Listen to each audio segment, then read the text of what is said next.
भारताने अतिशय अभ्यासपूर्ण आणि सक्षम पद्धतीने केलेलं दिसतंय, जसं आता गणेशने सांगितलं.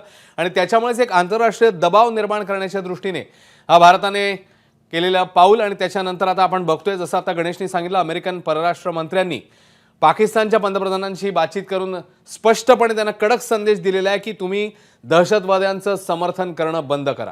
आणि त्याचवेळी सौदी अरेबियाचे परराष्ट्र मंत्री जे आहेत ते इस्लामाबादला जात आहेत आणि ते कदाचित आता पाकिस्तानशी संवाद साधतील. आणि यामध्ये पाकिस्तानने कशा प्रकारे नमतं घ्यावं किंवा माघार घ्यावी याच दृष्टीने ते पावलं टाकतील. कारण भारताने ज्या चौफेर पद्धतीने आता काउंटर अटॅक प्रतिआक्रमण केलेलं आहे आणि दहशतवाद कसा पोचतोय पाकिस्तान हे पुरावे वेळोवेळी दिलेले होते भारताने.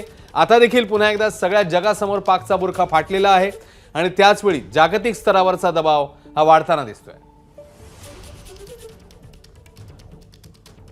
तर भारताकडनं एकीकडे सैन्याकडनं तिन्ही म्हणजे जमीन असेल, आकाश असेल, समुद्र असेल, तिन्ही ठिकाणून पाकिस्तानला घेरलेलं असतानाच आता तिकडे पाकिस्तानात बलोच आर्मी देखील पाकिस्तानी सैन्यावर आक्रमण करताना बघायला मिळते. संदीप रामदासी आपल्यासोबत आहेत.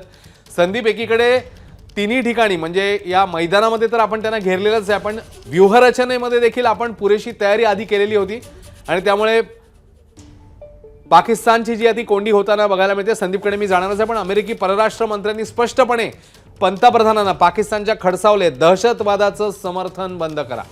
त्यामुळे अमेरिकेने अक्षरशः दम दिलाय असं म्हणावं लागेल पाकिस्तानला.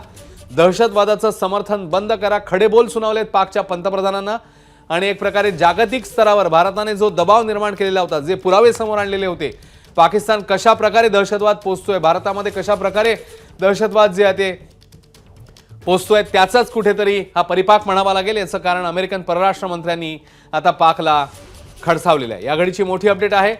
स्पष्ट शब्दात खडसावलेलं आहे, दहशतवादाचं समर्थन बंद करावं, दहशतवादाला मदत करणं थांबवावं. पाकच्या पंतप्रधानांशी चर्चा झाली अमेरिकन परराष्ट्र मंत्र्यांची आणि त्यावेळी पाकिस्तानला अत्यंत कडक शब्दात हा इशारा देण्यात आलाय.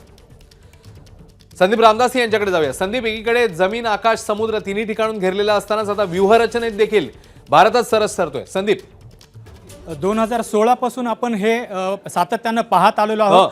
2016 असेल अश्विन, 2019 असेल, ज्या वेळेस भारतानं अक्रॉस किंवा LOCवर जाऊन पाकिस्तानमध्ये बालाकोटसारखे स्ट्राईक केलेत किंवा सर्जिकल स्ट्राईक केलेत, त्यावेळेस सगळ्यात महत्त्वाचं जे राहतं ते म्हणजे आंतरराष्ट्रीय समुदायाचा, देशांचा वेगवेगळ्या काय त्याच्याबद्दलचं म्हणणं असतं, किती प्रमाणात त्यांचं समर्थन येतं, कुठले देश हे न्यूट्रल राहतात, तटस्थ राहतात, कोण पाकिस्तानच्या बाजूनं राहतं, भारत आपली जी भूमिका आहे ती कशा पद्धतीनं या वेगवेगळ्या देशांना समजावून सांगू शकतं, किती यश येतं, याच्यावर सुद्धा ह्या गोष्टी सगळ्या अवलंबून असतात. त्याला यश आलेलं आपण पाहिलेलं आहे 2016-2019. अगदी छोटंसं उदाहरण म्हणजे अभिनंदन जे होते आपले कॅप्टन, तर ते ज्यावेळेस पाकिस्तानमधनं त्यांना आणणं, ही गोष्ट ही ऐतिहासिक होती, ही इतकी सोपी गोष्ट नव्हती, पण त्यालासुद्धा डिप्लोमॅटिकलीच आपल्याला यश आलं. ज्यावेळेस आपण सगळ्या देशांकडनं, अमेरिका असेल, पाकिस्तान ज्यांचं ऐकू शकतो अशा देशांना मध्यस्थी केली आणि आपला जो दबाव होता लष्करी कारवाईचा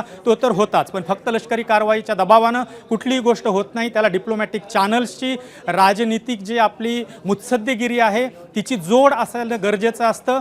हे आपण याच्या आधीही पाहिलेले, त्याच्यामध्ये भारताला यश आलेलं आहे आणि आत्ता पण भारत तेच करत आहे. 22 एप्रिलपासून भारत जगाला सांगतोय की पाकिस्तानमध्ये तयार केलेले दहशतवादी हे भारतात येऊन हल्ला करतायत, पर्यटकांना मारतायत, त्याला आम्ही उत्तर देतोय. आमचा तो अधिकार आहे की आमच्या भूमीवर आमच्या नागरिकांना जर कोणी अशा पद्धतीनं मारत असेल तर त्याला चोख प्रत्युत्तर त्यांच्याच भाषेत त्यांना कळेल असं सज्जड प्रत्युत्तर जे काही आवश्यक आहे त्या भाषेत जर का उत्तर देणार आम्ही असू तर तो आमचा अधिकार आहे आणि हे जगानं सुद्धा मान्य केलं आहे असं आपल्याला म्हणता येईल.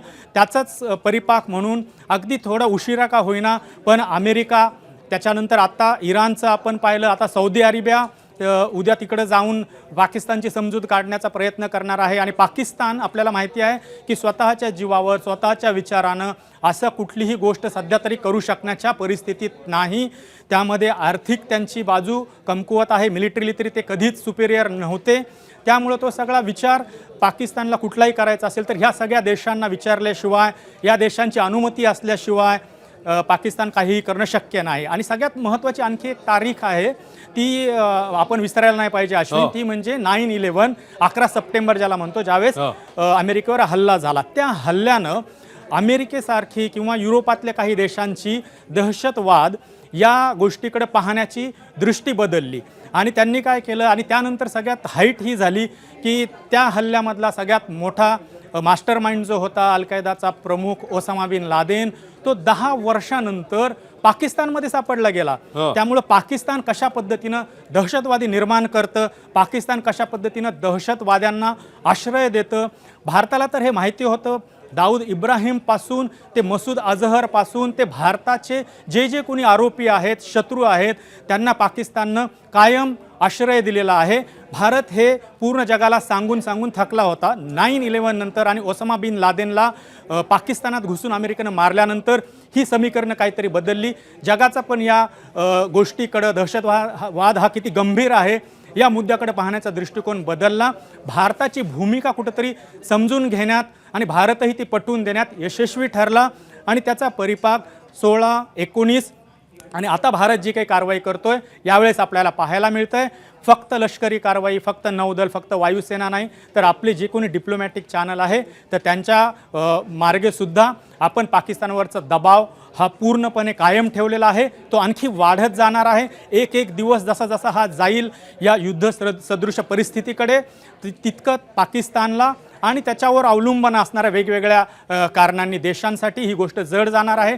भारताचा निर्धार या देशांनी पाहिलेला आहे अश्विन, की भारत आता मागं हटायला तयार नाही. आत्तापर्यंतची गोष्ट वेगळी होती, हा नवा भारत आहे असं आपण कायम ऐकत आलेलो आहोत.